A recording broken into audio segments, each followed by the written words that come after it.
What is going on, everybody, and welcome to Lion Pride. Back in Vienna after 5 unbelievable days in Turkey. East versus West 15. In my opinion, the best event of all times. We had some great events in the past. I was a part of many great events in the past. East versus West 10, Denis Tsiplenko against Devon Larratt. East versus West 12, Devon Larratt against Levan Saganishvili. Maybe the most exciting match and build-up of all times. But event as a whole, I don't think there ever was an event like East versus West 15. Engin promised us great matches, unpredictable matches, and we got great matches and very unpredictable matches.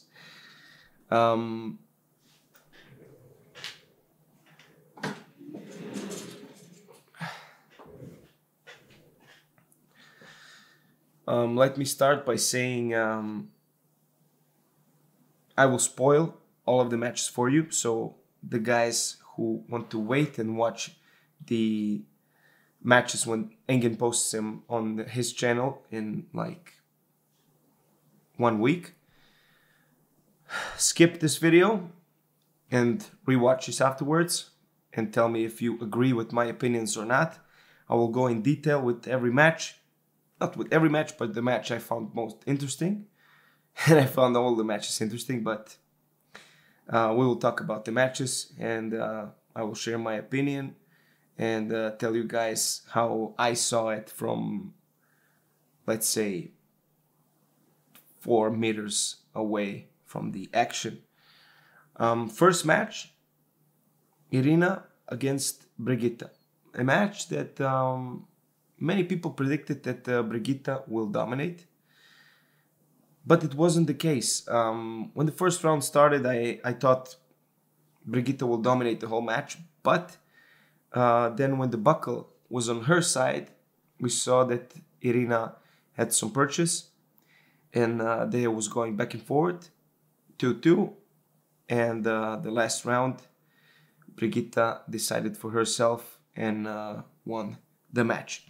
Second match, a match I was really looking up to because, 75 kilo champion of the world, potential opponent of my very good friend Petro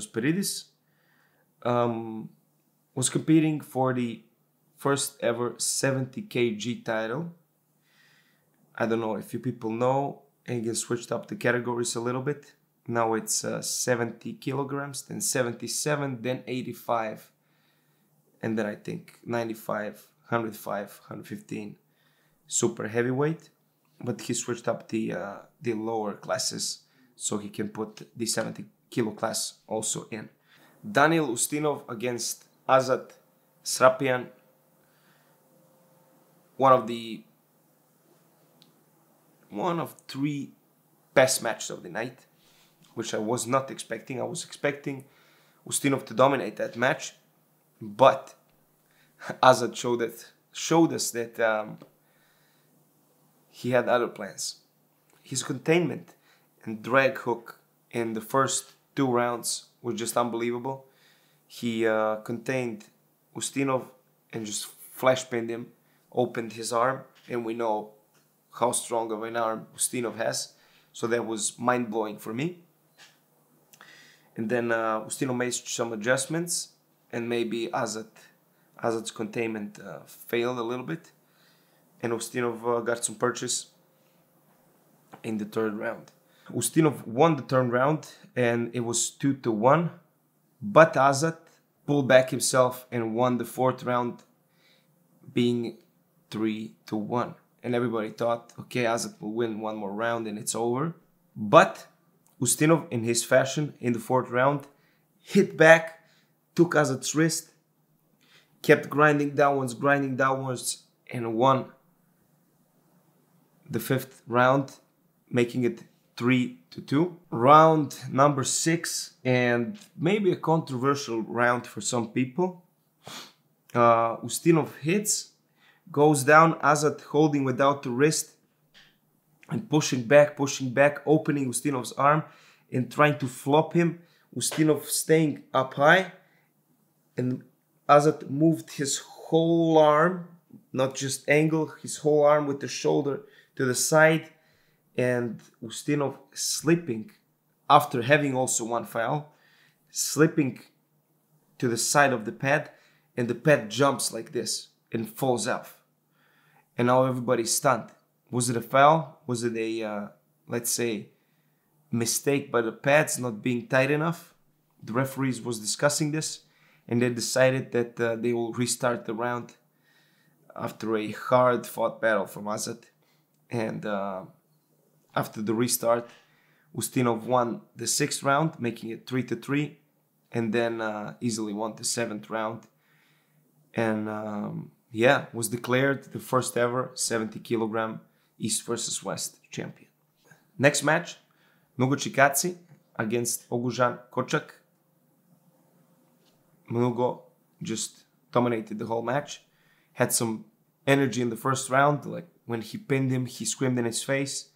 But after that round, he saw that the match is pretty much one-sided, and was much more humble in the next rounds and won the match easily 3-0.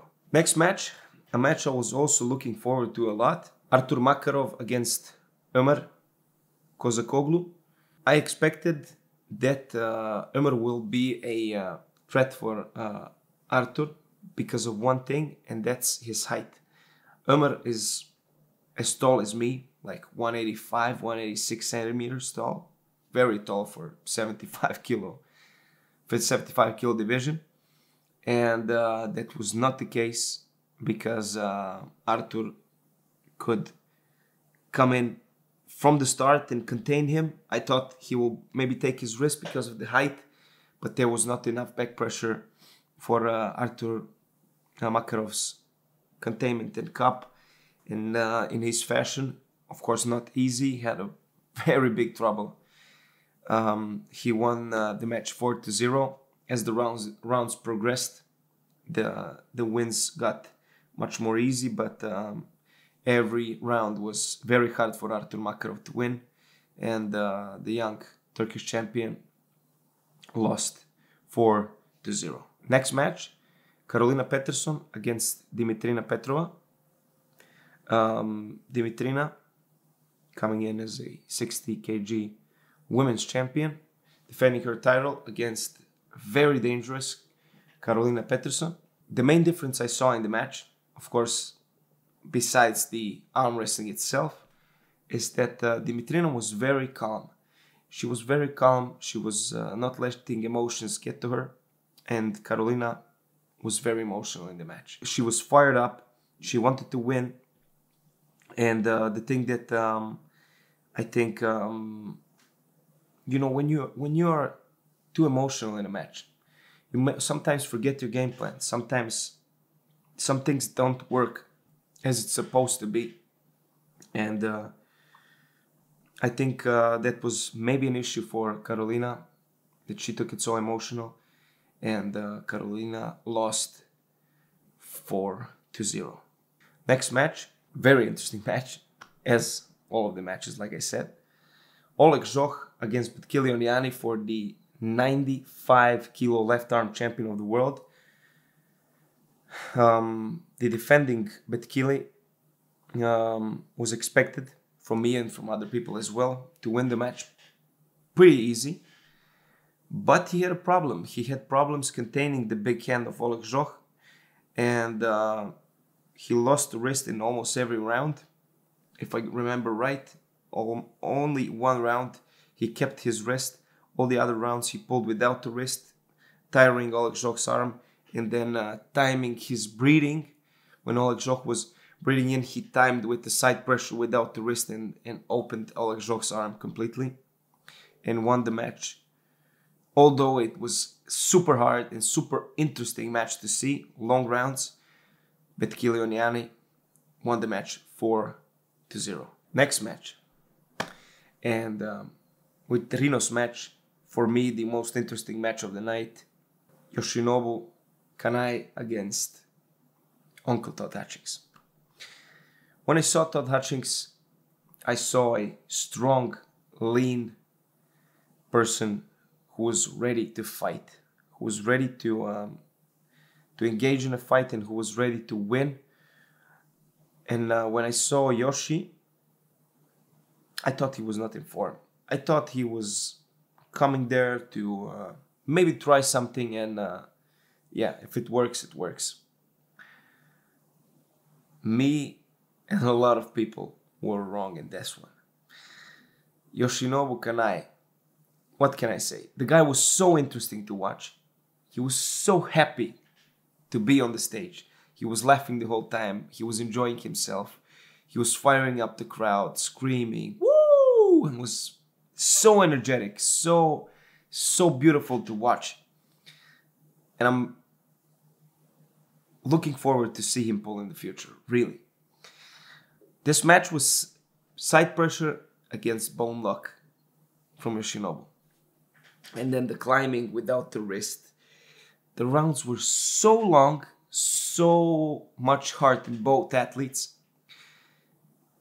From my angle, in one moment, Todd Hutchings, and I will ask him if it was so.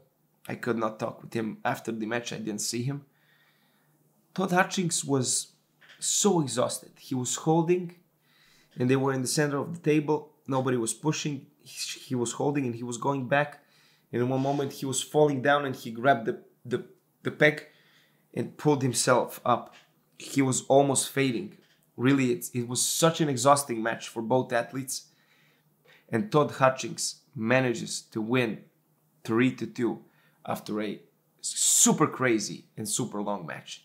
So stick to this one when it comes out from Engin, when he releases it. It was unbelievable.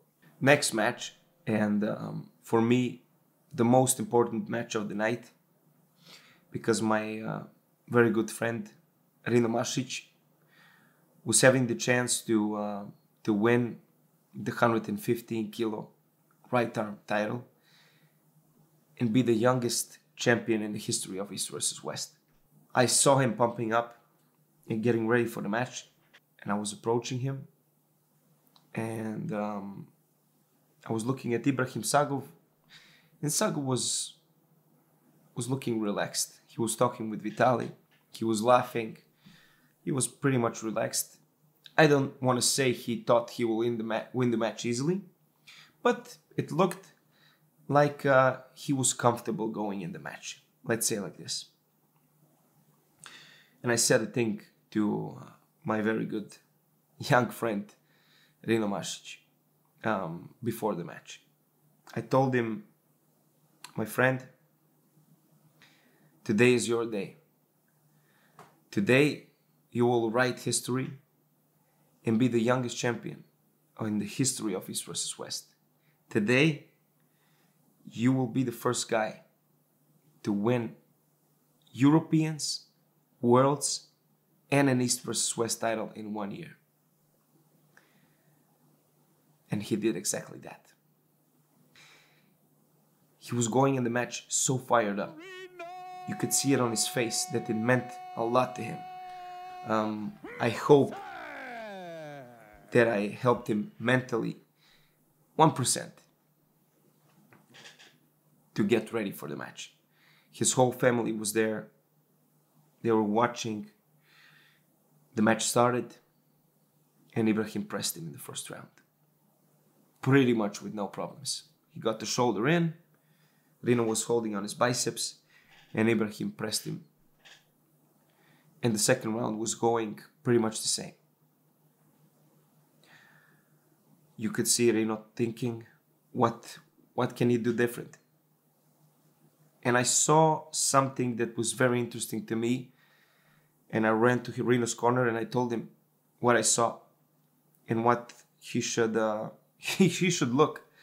It was crazy, that Ibrahim started every freaking round with the shoulder forward like this. So no square shoulders. Shoulder was this, like this. And his face was like not even a fist from his hand. He was like this. And when the referee said, ready, go, he was already there. There was no timing needed. He was already there. He was blocking with his shoulder.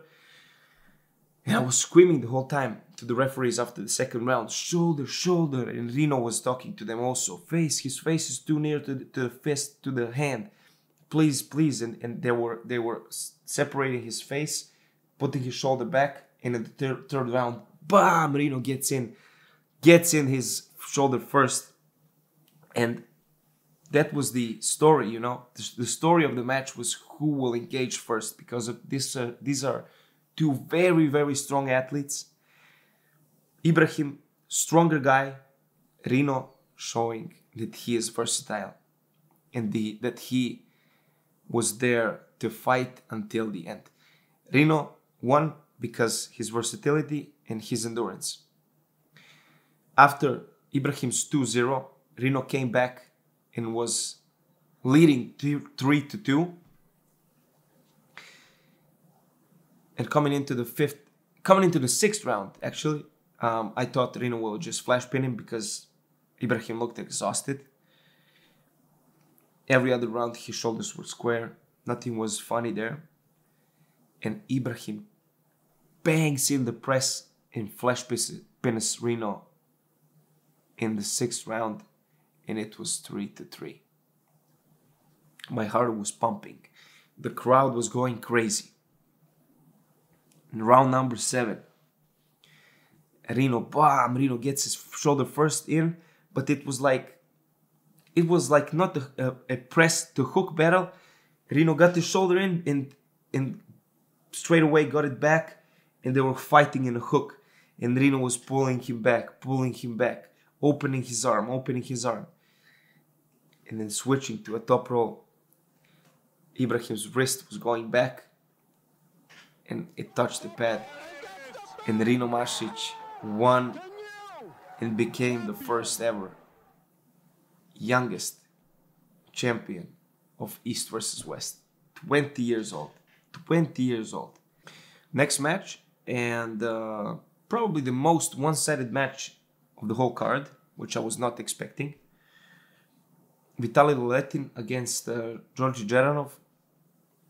In the first slip, Vitali's arm was going a little bit to his side and Geranov slipped and was screaming.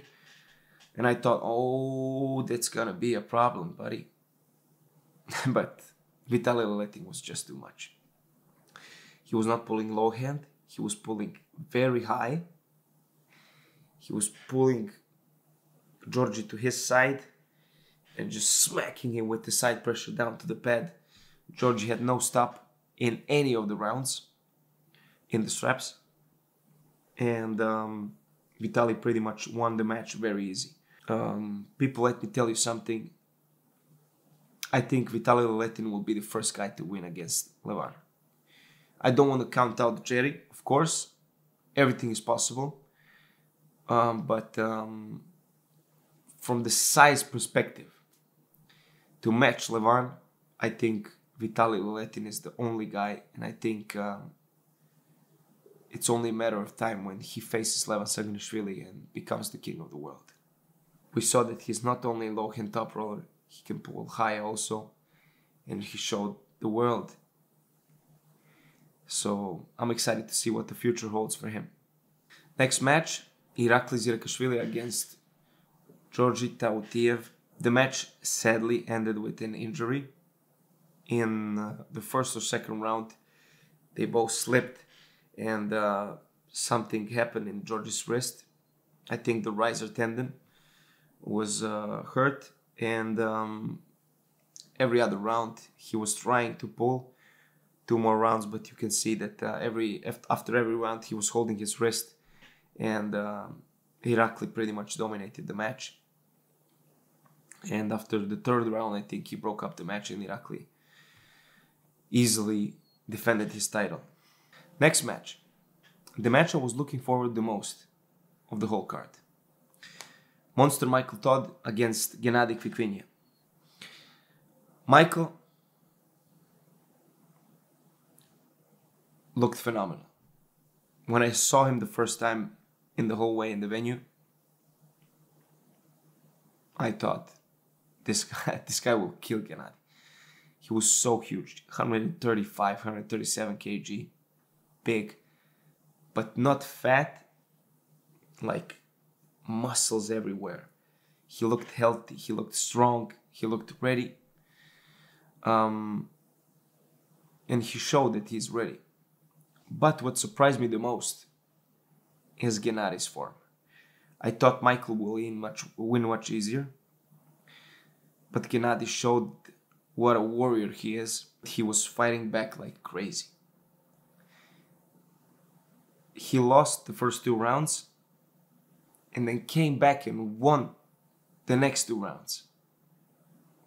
And everybody was asking, whoa, what is happening here, man? What is happening here?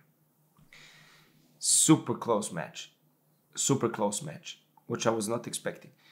From the viewer's perspective, Michael was the guy with the more tools, and that's why he won.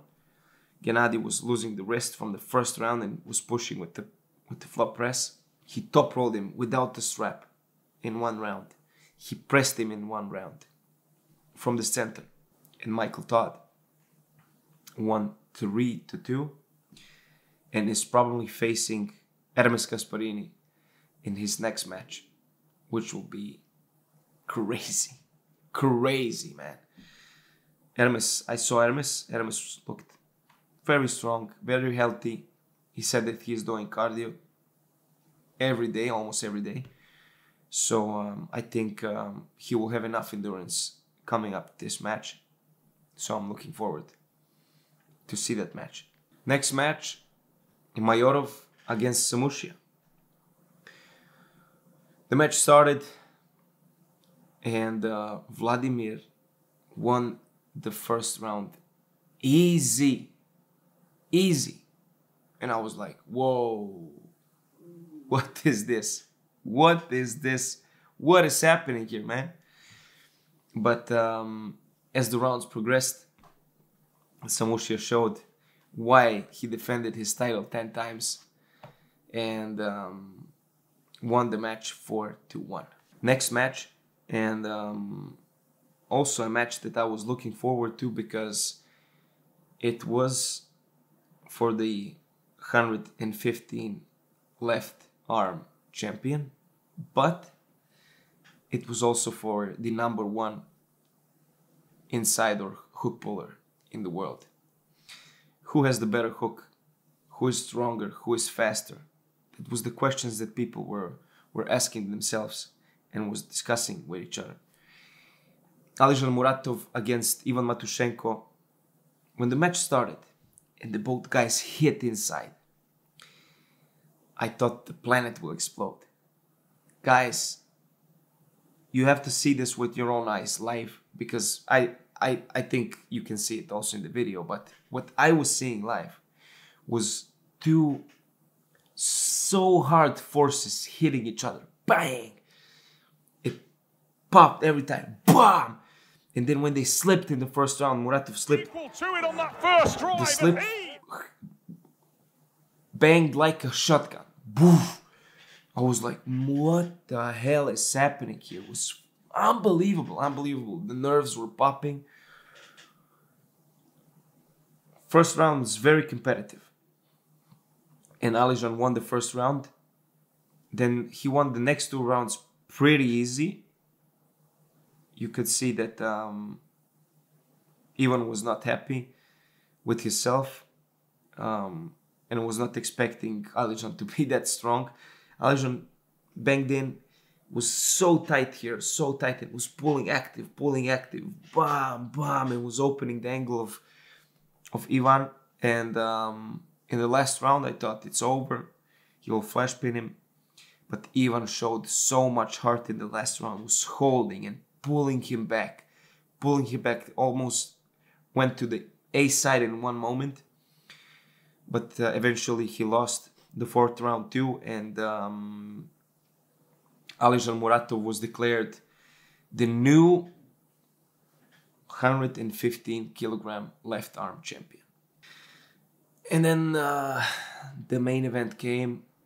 No limits. Devon Larratt going to a task, going to try to reclaim what he believes was always his, the 105 kilo championship of the world.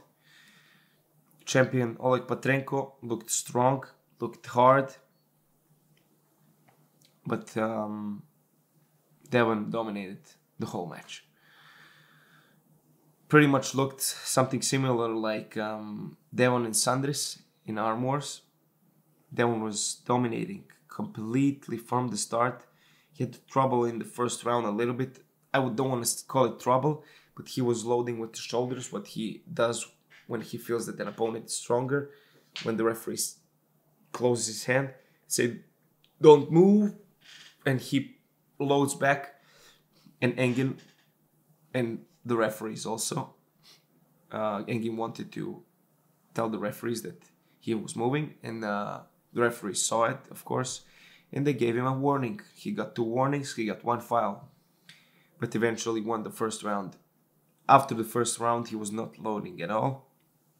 What many people said that is an issue. Devon was starting first, was taking Oleg to the B side from the center from the start, and dominated the whole match. I was a little bit feeling myself with Oleg because Devon was really talking in his face, telling him many stuff on Ukrainian. So and you saw that Oleg could not do anything. He was giving all he had, but he could not do anything, and yeah, lost the match 4-0. Devon Larratt, first ever 3-division champion of East versus West, with the age of 49, which was unbelievable. Maybe a start of something that we already saw 2 times in the past. We'll see. His first real win back after the Levan match. Of course, if you don't count the Chainsaw match. But let's say in a division for a championship, first match back, and he showed that he is his levels above everybody. And that maybe the only person really that could win against him is Levan Saginashvili. But we will see what the future holds for No Limits Devon Larratt. The match was over, and then the chaos started. Artem Morozov come to the stage. He was talking with Devon, and Devon was like, "Oh, come on to the table." They were gripping up a little bit. I will show you the footage right now. Yeah. Okay. Давай, go!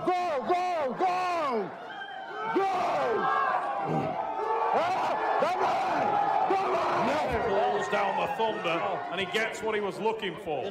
Engin was trying to stop this, of course, because that was not a planned match, and Devon and Artem were too much in the moment. They want to stop pulling, and yeah, a little bit of a chaos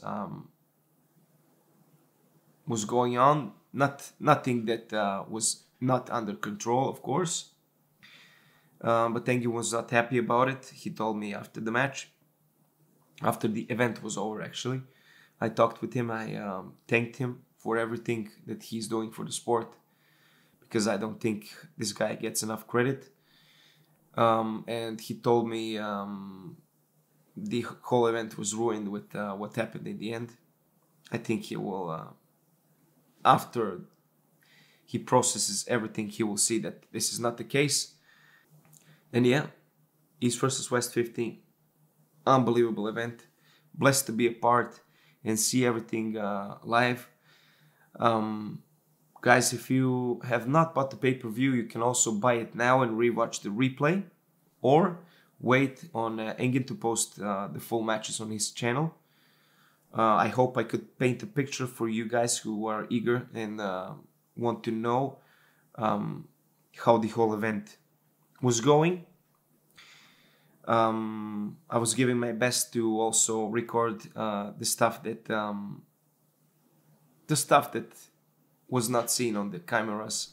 Some interviews with Michael, some interviews with Hermes, with Devon, some thoughts that they want to share, and I'm also super thankful for all the athletes that took their time to make a video with me, to make an interview with me.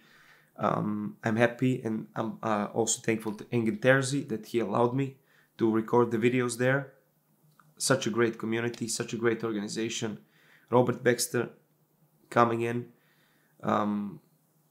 being there first time as a partner of Engin Terzi, watching everything very close and helping Engin, of course.